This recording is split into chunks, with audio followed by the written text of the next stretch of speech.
آج فتاوی فیض الرسول کی 121 ٹاپک ہے۔ اعوذ باللہ من الشیطان الرجیم، بسم اللہ الرحمن الرحیم۔ زید جس گاؤں کا رہنے والا ہے، وہاں کے لوگوں کا وہاں بھی ہونا عرصہ دراز سے ظاہر ہے، جن کے بارے میں ان لوگوں کا قول اور عمل گواہ ہے۔ خود زید بھی انہی لوگوں میں سے ہے۔ زید کی لڑکی سے ایک دوسری آبادی کے سنی آدمی بکر نے اپنے لڑکے کے ساتھ رشتہ طے کیا، حالانکہ بکر بھی جانتا ہے کہ زید وہابی ہے۔ بکر کے اس طریقہ کا کار پر برادریوں نے وہابی کے گھر رشتہ قائم کرنے سے بکر کو روکا، مگر بکر نے جواب دیا کہ ہم اگر وہاں رشتہ نہ کریں تو 5 گاؤں کے سنیوں میں سے کون ہمارے لڑکے کو اپنا گھر بیاہ کرے گا؟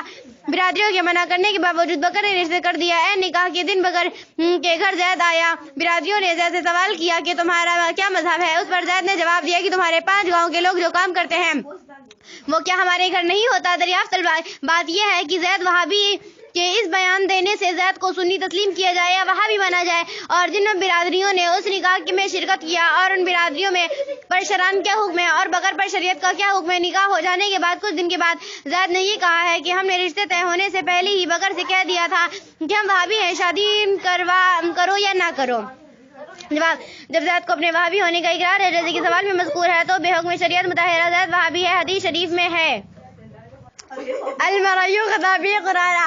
پھر اگر مولوی اشرف علی تھانوی، رشید احمد گنگوئی، خلیل احمد امبیڈوی اور قاسم نانوتوی کے بارد کفری احمد درجہ حفظ الایمان 8 براہین قاطعہ 51 صفحے اور تحذیر الناس 3 صفحہ 14 صفحہ اور 28 صفحہ پر یقینی اطلاع پا کر انہیں مسلمان سمجھتا ہے، کافر نہیں کہتا ہے، تو مفاد فتویٰ حسام الحرمین زید کا کافر و مرتد ہے، اور اگر ان کفری بارتوں پر اسے اطلاع نہیں اور اس کا طریقہ مرتد و وہابی جیسا ہے تو زید گمراہ ہے اور دونوں صورتوں میں سے اس سے رشتہ کرنا جائز نہیں۔ برادریوں نے اگر زید کو وہابی جانتے ہوئے نکاح مذکور میں شرکت کی ہے تو سب اعلانیہ توبہ کرے، اور بکر بھی لازم ہے کہ اعلانیہ توبہ و استغفار کرے اور زید کی لڑکی پر مذہب حق اہل سنت و جماعت پیش کرے۔ اگر وہ قبول کرے تو توبہ اور استغفار کرے، اور اگر وہ قبول کرے تو توبہ اور تجدید نکاح کے بعد اپنے گھر رکھے۔ میں کہا ہرگز نہ جانے دے خود بکر اور اس کے گھر والے زید کے یہاں ہرگز آمد و رفات نہ رکھے، اور اگر لڑکی مذہب اہل سنت و جماعت نہ قبول کرے تو اسے اپنے گھر سے نکال دے۔ اگر وہ ایسا نہ کرے تو تمام مسلمان اس کا بائیکاٹ کرے، ورنہ وہ بھی گنہگار ہوں گے۔ واللہ تعالی ورسولہ اعلم جل جلالہ صلی اللہ تعالی علیہ وسلم۔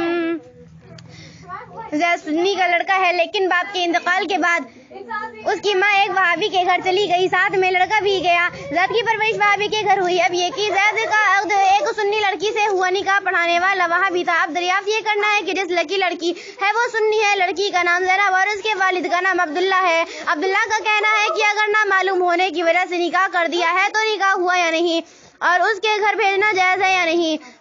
جواب: اللہم اہدت الحق والصواب۔ اگر زید وہابی سے اس طرح کر کہ وہ اپنے بڑوں قاسم نانوتوی، رشید گنگوئی، خلیل امبیڈوی اور اشرف علی تھانوی کی کفریات قطعیہ یقیناً جو تحذیر الناس براہین قاطعہ اور حفظ الایمان میں مذکور ہے پر آگاہ ہوتے ہوئے ان کو کافر و مرتد نہ سمجھے یا ان کے کفر میں شک کریں تو وہ کافر و مرتد ہے۔ سنی کا بیٹا ہونا اسے کچھ نفع نہ دے گا، اور حسب تصریف فقہائے کرام مرتد کا نکاح کسی اصلاً منعقد ہی نہیں ہوتا، جیسے کہ فتاوی رضویہ شریف جلد 5 123 صفحہ مطبوعہ پاکستان میں فرمایا کہ ولا نکاح المرتد ما احد وله مرتد مسلنا كما في الدرس المختار والفتاوى العالمی وغیرہما، اور اس کے حاشیہ پر 124 صفحے میں فرمایا کہ مرتد اور مرتدہ کا نکاح عالم میں سے کسی سے نہیں ہو سکتا، نہ آپس میں نہ کافر یا کافرہ سے۔ تو جب ان کا آپس میں بھی نکاح نہیں ہو سکتا تو ثابت ہے کہ ہوا کہ کافر و مرتد کا نکاح مومنہ سے منعقد ہی نہیں ہوتا بلکہ باطل محض ہے، اور ایسی صورت میں اس کے گھر بھیجنا شدید ترین گناہ اور حرام ہے۔ ھذا ما ظہر لی والعلم عند اللہ ورسولہ۔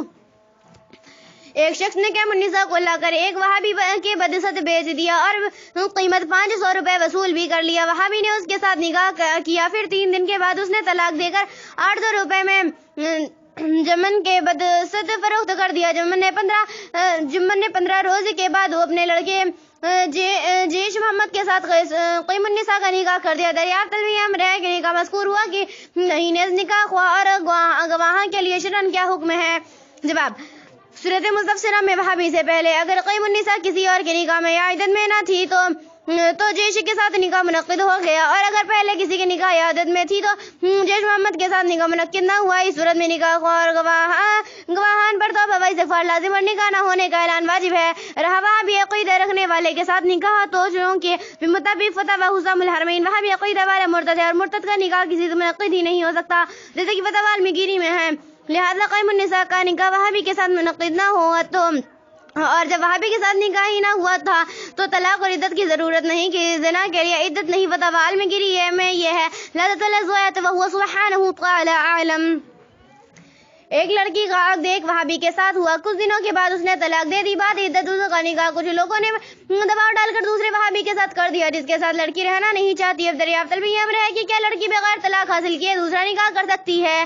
جواب اللہم اجعل الحق والصواب۔ جو شخص میری مولوی اشرف علی تھانوی، قاسم نانوتوی، رشید احمد گنگوئی، خلیل احمد امبیڈوی کی عبارت کفریہ کا مندرجہ حفظ الایمان صفحہ تحذیر الناس 3 صفحہ 14 صفحہ 28 اور براہین قاطعہ 51 صفحے پر یقینی اطلاع آتے ہوئے مذکورہ مولویوں کے کافر ہونے کے قائل نہیں ہے یا مسلمان اہل سنت کافر سمجھتا ہے تو وہ مطابق فتویٰ حسام الحرمین وہابی مرتد ہے جسے ان کتابوں کی کفری عبارتوں پر یقینی اطلاع نہیں ہے اور نہ مسلمان اہل سنت کو کافر سمجھتا ہے لیکن وہابیوں کے طور طریقے پر چلتا ہے تو وہابی گمراہ ہے۔ ان میں سے کسی کے ساتھ نکاح کرنا جائز نہیں اور اگر کر دیا تو مرتد وہابی کے ساتھ نکاح منعقد ہی نہیں ہوا۔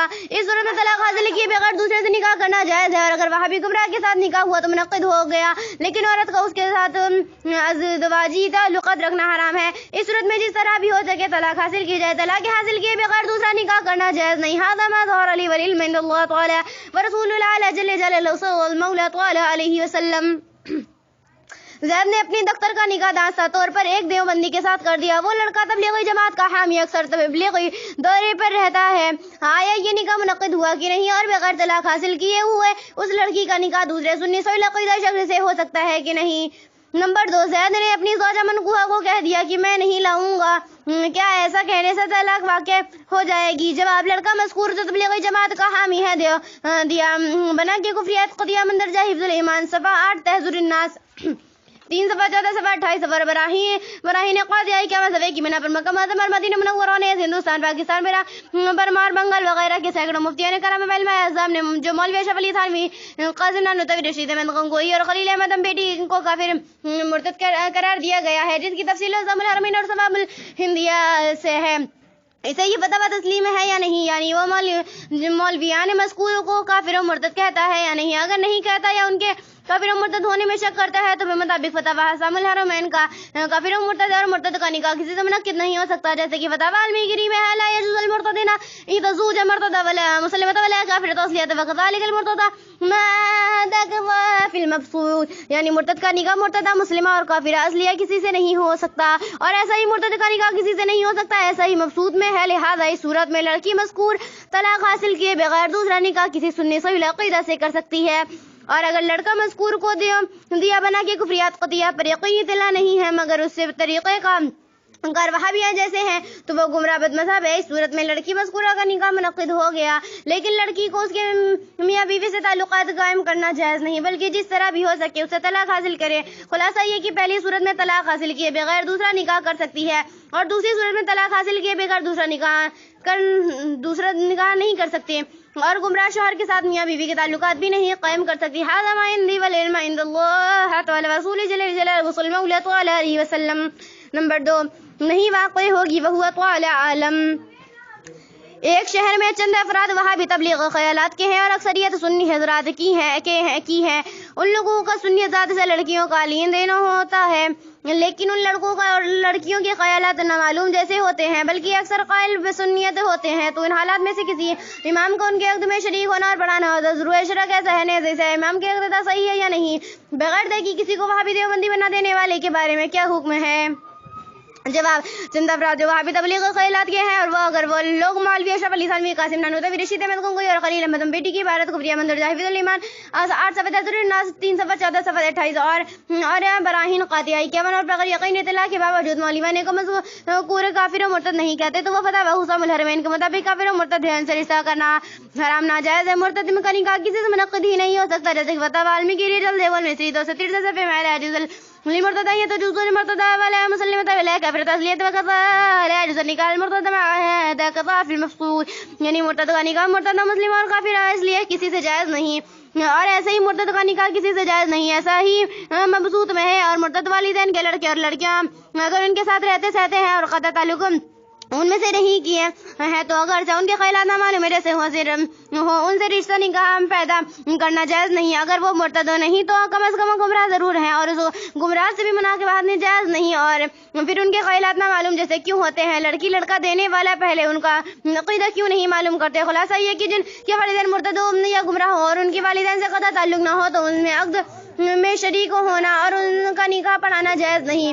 اور جو امام کے پیسے کے لالچ میں جائز ناجائز نہ دیکھے اس کے پیچھے نماز نہ پڑھے کہ ایسا امام ہے بے غسل وضو بھی نماز پڑھا سکتا ہے. کسی کو بلا تحقیق وہابی دیوبندی بنانے والے سخت گنہگار ہیں. وہ تعالی عالم بالصواب.